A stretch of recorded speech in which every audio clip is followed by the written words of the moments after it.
Bo Horvat has signed an 8-year extension with the New York Islanders, and he makes his Islanders debut tonight in Philadelphia. We've got all that and a lot more coming up on today's Locked On Islanders podcast. Your Locked On Islanders, your daily podcast on the New York Islanders. Part of the Locked On Podcast Network, your team every day.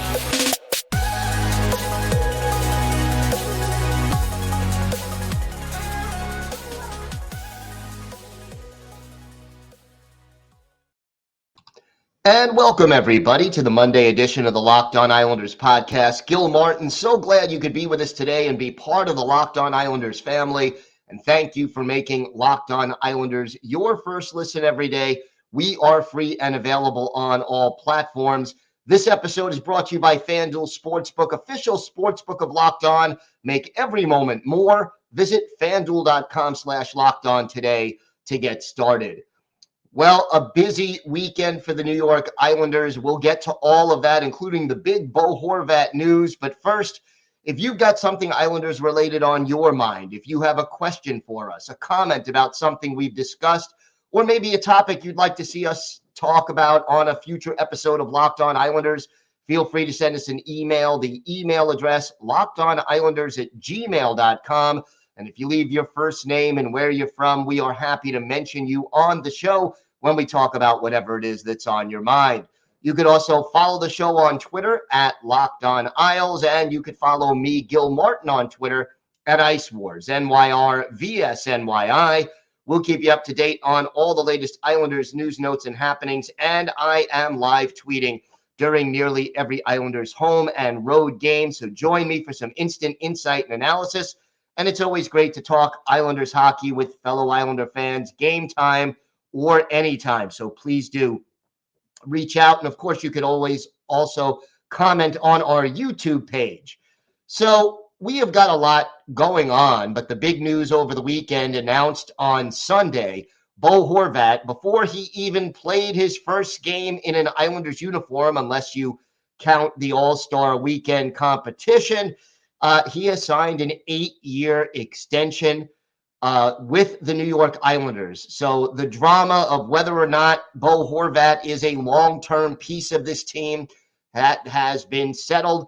8 years now, according to Elliotte Friedman, it's worth $8.5 AAV, $8.5 million a year over the course of the 8-year contract. So always you are concerned when you sign a player to a long-term contract about the value of that contract, especially on the tail end of the deal. I think 8 years for $8.5 million, if indeed those do become the confirmed numbers, and you know Lou Lamoriello is never going to say anything because he keeps things very close to the vest. But if it is 8 times $8.5 million, the good news is this: Bo Horvat is not quite yet 28 years old. So when the deal is completed, he'll be 36, which means that probably out of the 8 years, you're getting 5, maybe 6 years of the prime of Bo Horvat's career. And then maybe in years 7 and 8, that production starts to shut down. And I think because Horvat is not one of those players who relies extensively on his speed to be effective, he may age a little bit more gracefully than a player who does rely on their speed. Take a Michael Grabner, for example, to cite an Islander of recent vintage, where, you know, once he started to slow down a little bit, he lost his biggest asset. Horvat's biggest asset is not his speed. So I think, you know, you have a couple of things working in your favor. Number one is that he'll be 36 when the contract is over. So again, if there's 2, maybe 3 years at the end where Horvat is not playing at the top of his game anymore and his game starts to slow down a little bit, you can live with that. And another reason you can live with it, in my mind, is this: most likely over the next 8 years, and this deal doesn't kick in until next season, which starts in October. So it's the 2023-2024 season when this deal actually starts. each year, even if the salary cap goes up by an average of $2 million, by the time we reach the end of 8 years, which puts us into what, like 2032 when this deal is over, or 2031, what we're talking about at that point, the salary cap will go up. Most likely players' salaries will go up, and the $8.5 million will no longer be what you're paying a top of the line player. It'll probably be somewhere in the neighborhood of 10, 11, maybe even $12 million a year. So yes, right now, the last year or 2, 3 years of this deal may not be ideal. But here's the other thing about Horvat. He was the captain of the Vancouver Canucks. He may indeed become a captain at some point of the New York Islanders. His leadership skills are one of the things that the Islanders valued when they made this deal. Not the only thing. Lord knows the scoring was certainly a big part of it. But he adds other intangibles. He's good on the penalty kill. He's good on the power play. He's good on faceoffs, and he has those leadership qualities. So even if by year 6, 7, 8 of this deal, he's not scoring 30, 35 goals a year, but he can still give you 20 and give you the faceoffs, the penalty kill, the leadership, and all of that. It's not the end of the world. Now, there are issues here, and I'm not going to pretend that there aren't. You now have Mathew Barzal and you have Bo Horvat together making, 17.5 million against the cap, and you still need to re-sign to a long-term deal Ilya Sorokin after this year. So you have three players, and those are your three biggest core players who are going to take up a lot of cap room when push comes to shove. What this signing means in my mind, it reinforces the fact that Bo Horvat is going to be here. The Islanders are going to make him an integral part of this team going forward, but it also tells me that Lou Lamoriello is not done yet. And whether that means moves he makes at or before the trade deadline this year, which I think still remains a possibility, or whether it's a buyout during the offseason or a trade sometime after the season and before the draft, in order to get away some of these veterans with high cap hits and low productivity. If you're talking about buying out Josh Bailey or moving on from Cal Clutterbuck or some of these other players who are making a lot of money but aren't giving you big production. We've already moved on from Anthony Beauvillier and his $4.1 million salary, which he wasn't giving you that value for that kind of money. So I think this could be the catalyst to help this team start moving out some of that quote unquote dead weight or overvalued players. And now the key is this. Lou Lamoriello is a win now guy. And I think we're seeing another move in the short term for, Lou Lamoriello to try to improve this team and make the playoffs this year. But, what form that's going to take remains to be seen. The Islanders don't have a lot of ammunition left. No first-round pick this year, and it's because of the protection this pick has. You can't quite trade your 2024 first-round pick right now. And then not a lot of prospects that a lot of these rebuilding teams who are selling key players would want. So I think we're going to see some smaller scale deals, but Lou Lamoriello isn't done. I just feel that in my gut, and we'll see how it goes. But Bo Horvat will be a New York Islander for the foreseeable future. 8-year contract extension that kicks in next year. We have got more to discuss on today's show. We'll talk about the All Star Weekend and 3 Islanders participating in that. Plus, we'll preview tonight's game against Philadelphia, which will be Bo Horvat's Islanders debut. We've got all that and more still to come on today's Locked On Islanders podcast. This episode is brought to you by Athletic Greens. Our next partner has a product I literally use every day. I started taking AG1 because I wanted one product that would take care of all of my nutritional needs. What is this stuff? Well, with one delicious scoop of AG1, you're absorbing 75 high-quality vitamins, minerals, whole food source superfoods, probiotics, and adaptogens to help you start your day off right. This special blend of ingredients supports your gut health, your nervous system, your immune system, energy, recovery, focus, and aging, all of these things. And it's lifestyle friendly, whether you eat keto, paleo, vegan, dairy-free, or gluten-free. Right now, it's time to reclaim your health and arm your immune system with convenient daily nutrition. It's just one scoop in a cup of water every day. That's it. No need for a million different pills and supplements to look out for your health. And to make it easy, Athletic Greens is going to give you a free 1-year supply of immune-supporting vitamin D and 5 free travel packs with your first purchase. All you have to do is visit athleticgreens.com/NHL Network. Again, that's athleticgreens.com/NHL Network to take ownership over your health and pick up the ultimate daily nutritional insurance.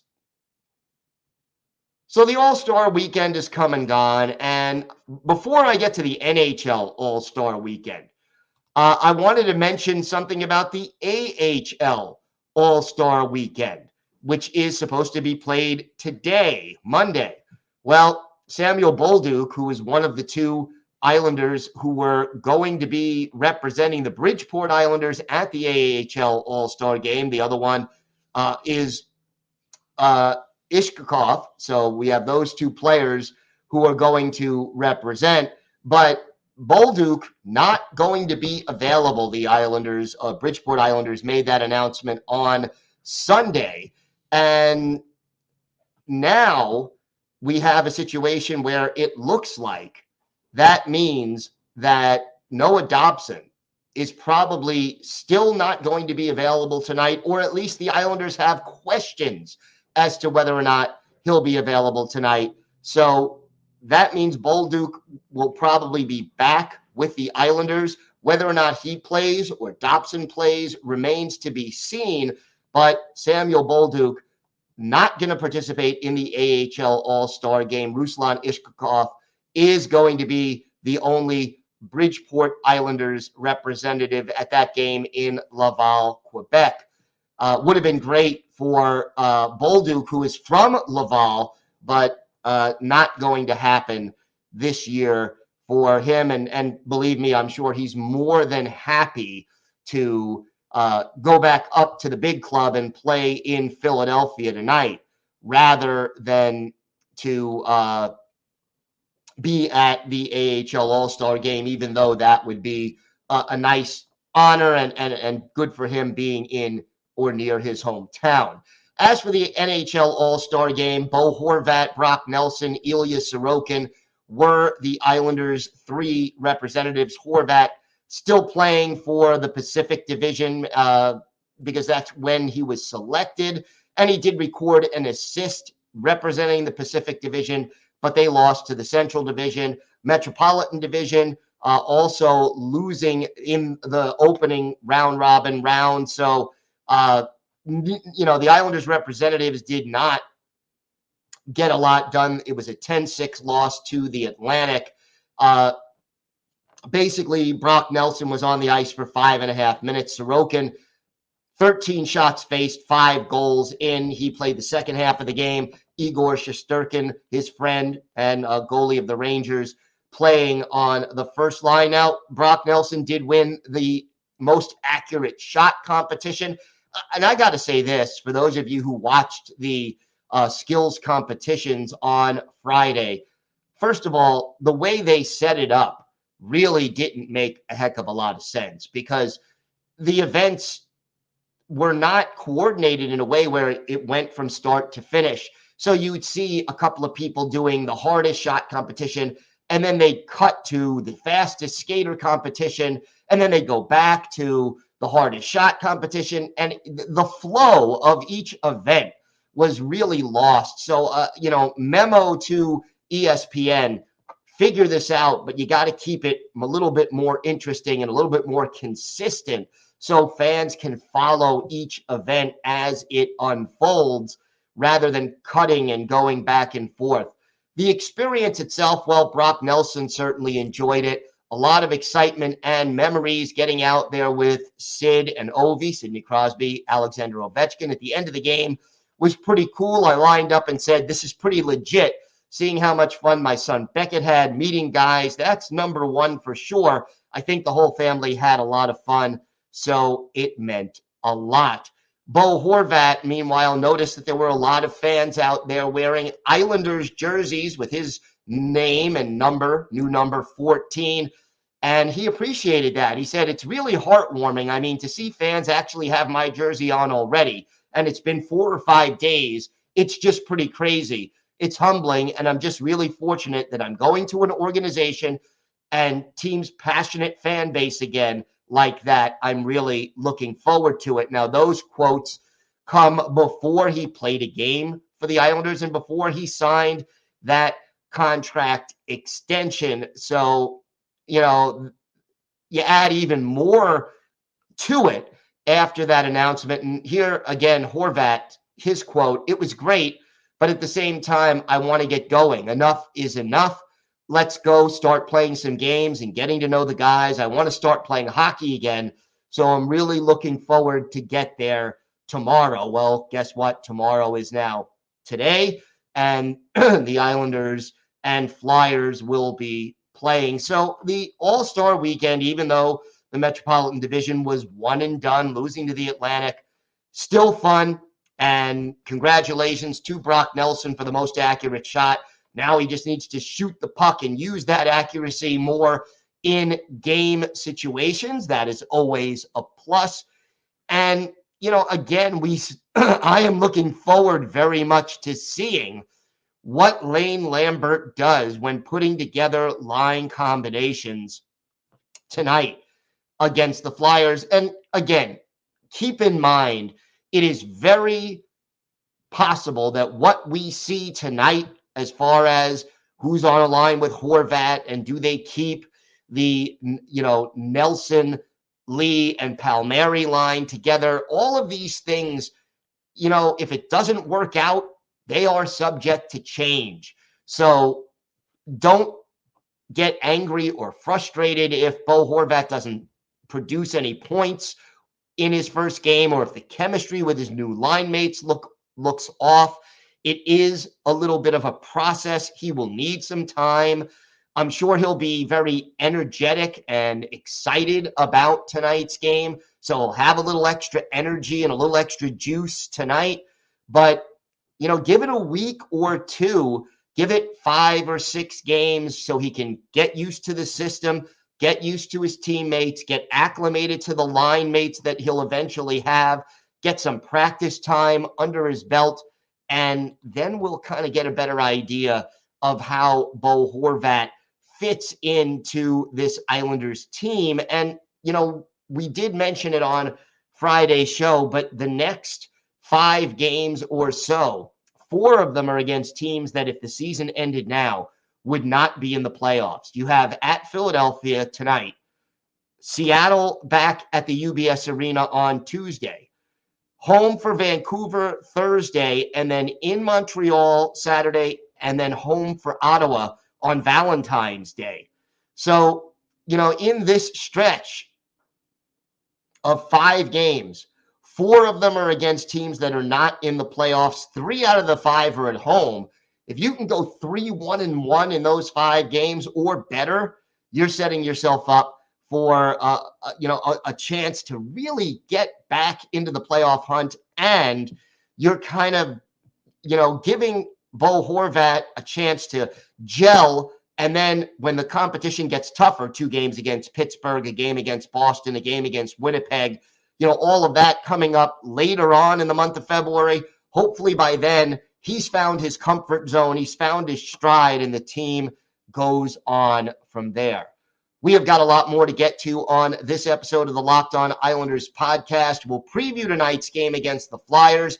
We'll have our Islanders birthday of the day. A lot more to get to on this episode of the Locked On Islanders podcast. This episode is brought to you by FanDuel. This year, the only app you'll need at your Super Bowl party is FanDuel, America's #1 sports book. We're really excited about our new sports betting partner for Locked On because they're the #1 sports book in America, FanDuel. And if you're new to FanDuel, that's even better. They have so many great features that make betting on sports fun and easy. Download FanDuel now so you can bet Super Bowl 57 with a no-sweat first bet. You'll get up to $3,000 back in bonus bets if your first bet doesn't win. FanDuel lets you bet on everything from the money line to point spreads to who will score a touchdown. And the FanDuel Sportsbook app is safe, secure, and super easy to use. Best of all, you can get paid your winnings instantly. So join FanDuel today at FanDuel.com/LockedOn to claim your no-sweat first bet on Super Bowl 57. That's FanDuel.com/LockedOn. Make every moment more with FanDuel, official sportsbook partner of the NFL. So tonight, Islanders, Flyers in Philadelphia.